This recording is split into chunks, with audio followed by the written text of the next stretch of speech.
வணக்கம் நண்பர்களே. Voice of Tamil books சேனலுக்கு உங்களை அன்புடன் வரவேற்கிறேன்.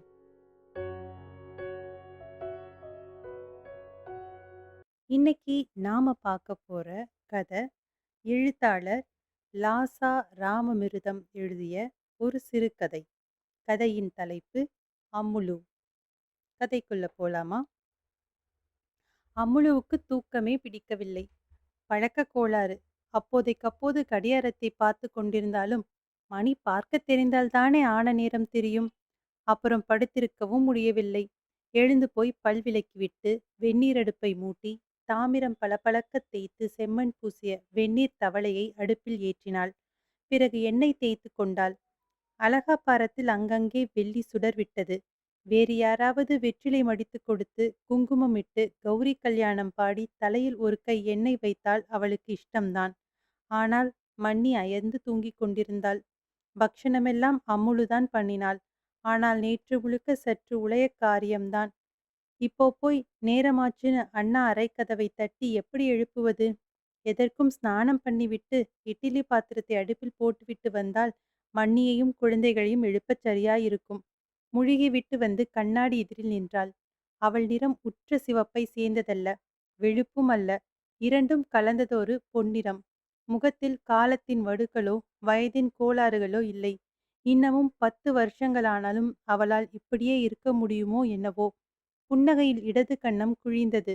குழந்தை மாதிரி கையை கொட்டி சிரித்து கொண்டே ஓடிப்போய் அண்ணாவின் அறைக்கதவை தட்டினாள். மன்னி, மன்னி! உள்ளிருந்து கொட்டாவிகள் கிளம்பின. மன்னி, தீபாவளி வந்துடுத்து, எழுந்திரு. இப்போதானே உடம்ப சாச்சேன். மதுரம் இன்னொரு கொட்டாவி விட்டாள். இதென்ன அக்கிரமம்? பாதி ராத்திரி 1:30 மணிக்கே தீபாவளி வந்து விடுமா என்ன என்று அவள் அகமுடையான் சாப்பிட மறந்தாலும் கையில் கட்டிக்கொள்ள மறக்காத கைகடிகாரத்தை பார்த்து கொண்டே கேட்டான். பம்பாயெல்லாம் ராத்திரி முழுக்கவே தீபாவளி தான் என்றாள் மதுரம். உங்கள் அண்ணாவாத்து பெருமை இங்கே வேண்டாம். இந்த பக்கமெல்லாம் விடிய 2 நாளைக்கு தான் தீபாவளி. அதோ அமுழு கதவடைக்க ஆரம்பித்து விட்டாள். சொன்னாலும் கேட்காது. மரியாதையா எழுந்து நீ வெளியே போய்விடு. நான் இன்னும் 4 இல்ல 4 5 மணி நேரமாவது தூங்கணும். விடிஞ்சா அமாவாசை, தர்ப்பணம் உண்டு தெரியுமோண்ணா? தர்ப்பணம் அப்புறம் பார்த்து கொள்ளலாம். இட்லி முன்னால் ஆகட்டும் என்று அவன் திரும்பி படுத்து கொண்டான். தூங்க விட மாட்டேங்கிறாளே பாவி, கொள்ளிவாய் பிசாசு மாதிரி தானும் தூங்க மாட்டேங்கிறாள் என்று உறக்க திட்டிக் கொண்டே மதுரம் கதவை திறந்தாள். அம்முழு எதிரே நின்றாள். அவள் மனதில் பொங்கி வழியும் தீபாவளி கொந்தளிப்பில் மன்னியின் முகச்சுளிப்பு கூட தெரியவில்லை. மன்னி, மன்னி, தீபாவளி! அமுழு கையை கொட்டினாள். முன்னாலே உன்னை தூக்கி மணையில் வைக்கலாம் வா. முகத்தை ஒரு வெட்டு வெட்டி கொண்டு மதுரம் வெந்நீருள் அரை பக்கம் போனாள். அடே வாசு, அடே மணி, சீனா, கமலம், எல்லோரும் எழுந்திரிங்கோ, தீபாவளி, தீபாவளி! இந்த செவிடு பண்ற ரகளைய பாரு என்று மாடியில் படுத்திருந்த மதுரத்தின் தம்பி பாலு இறைந்தான். என்னப்பா இப்படி கத்துற? காதுல விழப்போகிறது. பாலுவின் நண்பன் பாஸ்கரன். பாலுவின் அழைப்பின் பேரில் தீபாவளிக்காக வந்திருந்தான். அவன் பெற்றோர்கள் வெளியூரில் இருந்தனர். இந்த ஒரு நாளைக்காக அவ்வளவு தூரம் எங்கே போவது? கவலையே படாத. அவ காதில் குண்டு போட்டாலும் விழாது. படு செவி. ஐயையோ, இந்த வீட்டில் நாங்கள் பேசுவதெல்லாம் அமுழுவுக்கு காது கேட்கும் என்றிருந்தால் எங்கள் அத்தனை பேருக்கும் நாக்கு இழுத்து விட வேண்டியதுதான். கௌரி கல்யாண வைபோகமே. திடீரென்று ஒரு பாட்டு சத்தம். யாரப்பா அது? குரல் ஜம்மென்று இருக்கிறதே. கம்பீரமா, புருஷ குரல் மாதிரி. யாரு? எல்லாம் செவிடாம்பாள்தான். குரலில் என்ன சுத்தம்? ஆனால் அவள் பாடுவது அவளுக்கே கேட்காதல்லவா? வாசுதேவ தவபாலா, அரசகுல காலாலா. அம்முலுவின் குரல் கணீரென இயற்கையான காத்திரம் படைத்து நல்ல கனகனப்புடன் எழும்பி மலையருவி போல் வீட்டை நிறைத்தது.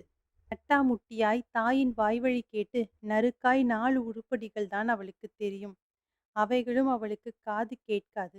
உள்ளே ஆனந்த சிவம் பல்லை கடித்து கொண்டு தலைமேல் போர்வை இழுத்து போர்த்தி கொண்டான்.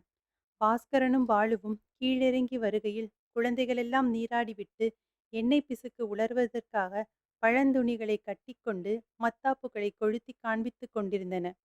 அம்முழு கைக்குழந்தையை முழங்காலில் போட்டுக்கொண்டு எண்ணெய் தடவி கொண்டிருந்தாள். இன்னமும் சீக்காய் தேய்க்கும் கட்டம் வரவில்லையாதலால் பாப்பா தலையை தூக்கி தூக்கி அவளையே பார்த்து கொக்கை வாய் காட்டி கொக்கரித்தது. மதுரம் புது துணிகளை எடுத்து வர மாடிக்குச் சென்றாள். எப்பவுமே அப்படித்தான்.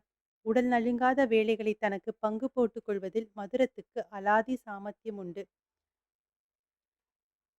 சமையல், வீட்டு வேலைகளும் குழந்தைகளுக்கு பணிவிடைக்கும் அமுலுதான். அமுலுவின் அசாதாரண அழகைக் கண்டு பாஸ்கரன் பிரமித்துப் போனான். முட்கள் நடுவே சப்பாத்தி பூவைப் போல் இத்தனை பேர்களுக்கும் இடையில் அவள் அழகின் பூரிப்பில் ஒரு தனி ஒதுக்கம். வீட்டுக்கு புதிதாய் வந்திருக்கும் அவனால் அறிய முடிந்தது. ஆம், அவளே ஒரு தனி உலகத்திலிருந்தாள்.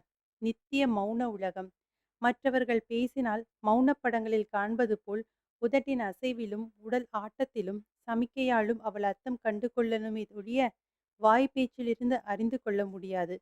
தினசரி குழந்தை பெரியவர்களின் கூக்குரல்களும் சிறுஞ்சண்டை பெருஞ்சண்டைகளும் நாகரிகம் முற்ற முற்ற நாளடைவில் உலகத்தை நாசத்துக்கே இழுத்துச் செல்லும் இரு சத்தங்களும் சொல்வதெல்லாம் காது கேட்பதால் நேரும் கவலைகளும் அவள் உலகத்தில் புகுந்து மற்றவர்களை செய்வது போல் உடலையும் மனதையும் துளைத்து உருக்கி அவளை உழுக்க வைக்கவில்லை. அவளை விட 4 வயது மதுரம் இளையவள். ஆனால் மதுரத்திற்கு கன்னத்துச் சதை ஒட்ட ஆரம்பித்து விட்டது. ஆனால் அலங்காரம் பூச்சு எல்லாம் அமர்க்களம்தான். தான் இன்னும் புதுமெருகு அழியாமல் இருப்பதாகவே எண்ணம். அம்முலுவின் முகத்தில் இன்னமும் பால் சொட்டிற்று.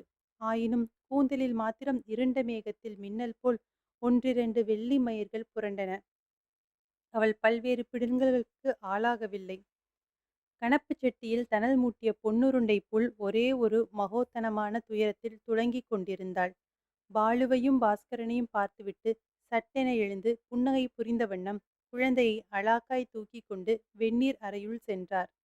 உடம்பைப் பார், சரியான நாட்டுக்கட்டை என்றான் பாலு. பாஸ்கரனுக்கு திடீரென்று பாலுவைக் கண்டு கரிப்பு இடித்தது. என்ன முழிக்கிறாய்? நாட்டுக்கட்டை என்றால் எல்லா விதத்திலும் நாட்டுக்கட்டைதான். எழுத படிக்கத் தெரியாது. எல்லாம் கை நாட்டுதான். இந்த இடது கை பெருவிரல் குறி செவிடாம்பாள். இல்லை, அம்முலு. இல்லை இல்லை, அலமேலு அம்மாளுடையது. இன்று முழுவதும் பற்று பாத்திரங்களை தேய் அல்லது கிணற்றிலிருந்து ஜனம் இழுத்து ஊற்று என்றால் செய்து கொண்டிருப்பாள். அதுவும் என் அக்காளுக்கு வேலை வாங்க சொல்லிக் கொடுக்கணுமா? அமுலுவுக்கு பாலு தன்னை ஏளனம் பண்ணுவதெல்லாம் தெரியாது. கொல்லைப்புறத்து முற்றத்தில் குழந்தையின் தலையை துவட்டிக் கொண்டே ஆகாயத்தை குழந்தைக்கு சுட்டி வேடிக்கை காட்டிக் கொண்டிருந்தாள். திடாரென்று ஒரு அவுட்டு வானம் கிளம்பி ஆகாயத்தில் சீறிக்கொண்டே சென்று பட்டென்று வெடித்தது. அதனின்று 4-5 வர்ணங்களில் நட்சத்திர கூட்டங்கள் உதிர்ந்து குடை கவிழ்ந்து அவிழ்ந்தன. ஆயினும் ஒரேயொரு நீலப்பொறி மாத்திரம் அழியாது. வெகு தூரம் வானவெளியில் தனியே மிதந்து சென்றது. அதன் கதியை கண்ணு கெட்டிய வரை கவனித்த வண்ணம் அமுழு அதிசயித்து நின்றாள். அது கடைசியாய் கரியாய்த்தான் ஆயிற்றோ அல்லது நட்சத்திரங்களுடன் கலந்து விட்டதோ நிச்சயமாய் தெரியவில்லை. அமுலு பெருமூச்செறிந்தாள். குழந்தையை தூக்கி இடுப்பில் வைத்து கொண்டு உள்ளே சென்றாள். மதுரம் புது துணிகளுக்கு குங்குமம் தடவி கொசுவிக் கொண்டிருந்தாள். குழந்தைகள் அவளைச் சுற்றி ஆராவரித்து கொண்டிருந்தன. ஆனந்த சிவம் அறையை விட்டு வெளியே வந்து நின்று கையை முறித்து முதுகை சொரிந்து கொண்டிருந்தான். இந்தாடா வாசு, உனக்கு சொக்கா வேஷ்டி. மணி, உனக்கு அரை நிஜார் சொக்காய். சீனு, உனக்கு சொக்காய் வேஷ்டி. கமழுவுக்கு பாவாடை ஜாக்கெட். எனக்கு புடவை ரவுக்கை. பாலு, உனக்கு உன் அத்திம்பேருக்கும் வேஷ்டி துண்டு. அமுலு எல்லோருக்கும் பங்கீடு ஆவதை பார்த்து கொண்டு வாய் பேசாது தன் பங்கிற்காக காத்து கொண்டிருந்தாள். முகத்தில் ஆவல் ததும்ப புன்சிரிப்புடன் அப்படி அவள் நின்றது அப்பா ஆபீஸிலிருந்து வருகையில் வாங்கி வந்த பொட்டலத்தை பிரிக்க காத்து கொண்டிருந்த குழந்தை மாதிரி இருந்தது. திடீரென்று இம்சையான மௌனம் அங்கு தேங்கியது. அமுலுவை அவர்கள் அடியோடு மறந்துவிட்டார்கள். பாஸ்கரனுக்கு முகம் திகுதிகு என்று எரிந்தது. கண்ணுக்கெதிரில் இருள் தூளங்கள் கூட்டானிட்டாற் போல் ஒன்றன் பின் ஒன்று குறுக்கே பாய்ந்து சென்றன. இங்கு நான் ஏன் வந்து மாட்டிக்கொண்டேன்? இந்த வீடே காடு மாதிரி இருந்ததே ஒழிய வீடாய் இல்லை. அவரவர் துணியை அவரவர் பீத்து கொண்டு நிற்பதை பார்த்தால் மாமிச துண்டை முன்னங்காலுக்கிடையில் பதுக்கிக் கொண்டு ஒன்றுக்கொன்று உர் உர் என்று உருமிக் கொண்டிருக்கும் மிருகங்கள். அம்முலு ஆனந்த சிவத்தின் முகத்தில் அசடு தட்டிற்று. போன தீபாவளிக்கு என்ன பண்ணினானோ, அல்லது இந்த தீபாவளிக்கு பாஸ்கரன் இல்லாவிட்டால் என்ன சாக்கு சொல்லி தட்டி கழித்திருப்பானோ? இருந்தாலும் 3ஆம் மனிதருக்கு எதிரில் மதுரத்தை பார்த்து கடுகடுவென விழித்தான். மதுரம் மென்று விழுங்கினாள். எல்லாம் ஏகப்பட்ட செலவாயிடுத்தோ. நான் என்ன பண்றது? உள்ளே என் கல்யாண புடவை இருக்கு. வேணுமானால். ஆனந்த சிவம் பல்லை கடித்து கொண்டு சீறினான். கொண்டு வா அதை. இல்ல, இவள அழைத்து கொண்டு போய் கொடு. என்ன சார், பாருங்கோ இந்த பொம்மனாட்டிகளே, நமக்கு இவர்களோடு கடைக்கு போக பொழுதில்லையே என்று காசை இவர்கள் கிட்டே விட்டால் இப்படித்தான். தன் காரியம் தன் கணக்குதான். Dam you! உங்களைப் பற்றி எனக்கு ஒண்ணும் தெரிய வேண்டாம். இங்கே நான் ஏன் வந்து மாட்டிக்கொண்டேன்? Damn you! Damn Balu! Damn all of you! பட்டுப்புடவையுடன் அமுலு மாடி அறையிலிருந்து வெளிப்பட்டாள். சுயம்பர மண்டபத்திற்கு வந்த ராஜகுமாரி மாதிரி இருந்தாள். அவள் பின்னால் மதுரம். புது புடவை கட்டியும் சோபை இழந்து தாதி மாதிரி. அமுலு வந்து அண்ணனை நமஸ்கரித்தாள். ஆனந்த சிவத்துக்கு தொண்டையை என்னவோ பண்ணிற்று. விழிகளில் கண்ணீர் விழும்பு கட்டியது. தொண்டையை பலமாய் கனைத்து கொண்டு ஸ்நானத்திற்கு சரேர் என்று சென்றான். அமுழு மண்ணியை சேவித்துக் கொண்டாள். மதுரம் கண்ணை சிமிட்டிக் கொண்டே தீர்க்க சுமங்கலி பவா என்று ஆசீர்வதித்தாள். ஆசி சாபம் போல் ஒலித்தது. பாஸ்கரனுக்கு குளித்துவிட்டு படியேறுகையில் ஏண்டாப்பா இந்த வீட்டிற்கு வந்தோம் என்று ஒரே எண்ணம். இசைத்தட்டில் கீறல் விழுந்தாற்போல் திரும்ப திரும்ப அதே எண்ணம். இடம் தூக்கி எடுத்து விடுவாரின்றி நெஞ்சில் தவித்தது. மாடியில் ஆனந்த சிவம் மதுரத்திற்கு பட்டாசு சுட கற்றுக் கொடுத்து கொண்டிருந்தான். 5 பெற்றும் இன்னமும் ஆசை விடவில்லை. அவளுக்கும் பட்டாசுக்கு பயப்பட ஆசை விடவில்லை. பாஸ்கரன் பாலு அறைக்கு சென்றான். பாலு ஒரு சோமாசியை அப்படியே முழுசாய் விழுங்க முயன்று கொண்டிருந்தான். அமுலுவின் கணவன் எங்கே என்று பாஸ்கரன் ஏதோ பேச்சுவார்த்தை கேட்பது போல் கேட்டான். ஓ, அதுவா? அது ஒரு கதை. அவள் கணவன் எங்கே என்று ஒருத்தருக்கும் தெரியாது. அவன் ஒரு சங்கீத வித்துவான். அப்படியென்றால் என்ன தெரியுமோ இல்லையோ, தேங்கா மூடி வித்துவான். இஸ்பேட் ராஜா. வாய் நிறைய அடைத்து கொண்டு கன்னம் உப்ப குதுப்புகையில் பாலுவின் விழிகள் பயங்கரமாய் பிதுங்கின. அக்காவுக்கும் அமுலுவுக்கும் ஒரே பந்தலில்தான் கல்யாணம் நடந்தது. பையன் கொஞ்சம் தருதல, படிப்பு வரவில்லை என்றுதான் பாட்டில் போட்டிருந்தார்கள் என்று பந்தல் பேச்சு. ஏதோ பொறுப்பையும் தலையில் கட்டி போட்டால் பையன் உருப்பட்டு விடுவான் என்று பெற்றவர்கள் எண்ணம். அதனால் ஒரு கல்யாணத்தையும் பண்ணி வைத்தார்கள். அவனுக்கும் அமுலுவுக்கும் 1 வயது வித்தியாசம்தான் இருக்கும் என்று நினைக்கிறேன். நான் ஒரு 10 வருஷத்துக்கு முந்திய கதை சொல்கிறேன். தலை தீபாவளி வந்தது. அதுவும் ஒன்றாகத்தான் நடந்தது. மாப்பிள்ளை பையனை வழக்கம் போல் கூப்பிட்டிருந்தார்கள். மாப்பிள்ளை ஒரு கல்லிழைத்த மோதிரத்தை சண்டை போட்டு வாங்கினார். வித்வான் அட்சரம் எண்ணி தாளம் போடுவது சபைக்கு எப்படி தெரிகிறது? எல்லாம் குஷியாய்த்தான் இருந்தது. மாப்பிள்ளை பையன்கள் பட்டாசு சுட்டார்கள். பொண்டாட்டிகளுக்கு சுட கற்றுக் கொடுத்தார்கள். இல்லையா இல்லையா சேட்டையெல்லாம். பாலு தாத்தா மாதிரி பேசினான். பொல்லாத வேலை வந்தால் யார் என்ன பண்ண முடியும்? அம்முலு பட்டாசு வெடித்து அப்பொழுதுதான் அணைந்து போன விளக்கை குனிந்து ஏற்றி கொண்டிருந்தாள். அம்முலு புது படவையும் புதுமண பொண்ணுமாய் விளக்கை ஏற்றுகையில் எப்படி இருந்திருப்பாள்? அந்த காட்சியை எண்ணி பார்த்துக்கொள். அவள் அகமுடையானுக்கு திடீரென்று கும்மாளம் பிறந்துவிட்டது. கல்யாணி ராகத்தின் உச்சஸ்தாயி ஸ்வரத்தை ஒரே மூச்சாய் பிடித்து கொண்டு 2 கையிலும் ஓலை பட்டாசுகளை பக்கத்து விளக்கில் ஏற்றி அவள் முகத்துக்கே திரை பிடித்தான். பட்டார்! அவ்வளவுதான். 2 காதுகளையும் கெட்டியாய் பொத்திக் கொண்டு அமுலு அப்படியே குனிந்த தலை நிமிராது குன்றி உட்கார்ந்து விட்டாள். பையனுக்கு கிலி பிடித்து விட்டது. ஏதோ செய்யத்தகாததை செய்துவிட்டோம் என்று தெரிந்துவிட்டது. இடத்தை விட்டு ஓட்டம் பிடித்தான். அம்முலு. அம்முலு அன்றிலிருந்து அம்முலுவுக்கு காதே கேட்கவில்லை. திருப்பி திருப்பி என்ன கேட்டாலும் நீளமாய் ஒரே சத்தம்தான் எனக்கு கேட்கிறது. யாரோ பாடுறா மாதிரி இருக்கு என்பாள். என்ன நடந்தது? ஏது நடந்தது? மாப்பிள்ளை பையன் எங்கே? மாப்பிள்ளை பையனாவது மண்ணாங்கட்டியாவது. எண்ணெய் ஸ்நானம் பண்ணி புது வேஷ்டியுடன் ஓடினவன்தான். இன்னமும் அகப்படவில்லை. இங்கு வந்தவனும் இல்லை, வந்த பாடும் இல்லை, அவன் வீட்டுக்கு திரும்பிய பாடும் இல்லை. ஆச்சு, 10 வருஷங்களும் போச்சு. அவனை தேடாத இடமில்ல. அமுழுவுக்கு பண்ணாத வைத்தியமும் இல்ல. ஒன்றும் பயனில்லை. காதும் போச்சு, கணவனும் போனான், வாழ்வும் போச்சு.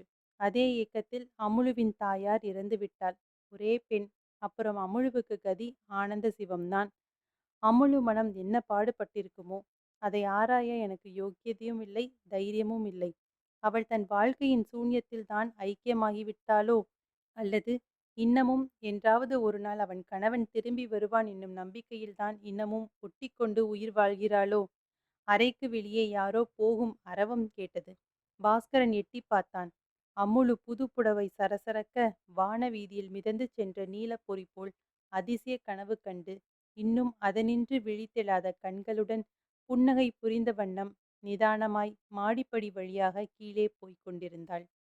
கதை முடிந்தது. இந்த கதை உங்களுக்கு பிடிச்சிருந்தா, இந்த கதைக்கு ஒரு லைக் குடுங்க. இந்த சேனலுக்கு புதுசா நீங்க வந்திருந்தீங்கன்னா, சேனல சப்ஸ்கிரைப் பண்ணிக்கோங்க. மீண்டும் ஒரு நல்ல கதையோட உங்களை நான் சந்திக்கிறேன். நன்றி, வணக்கம்.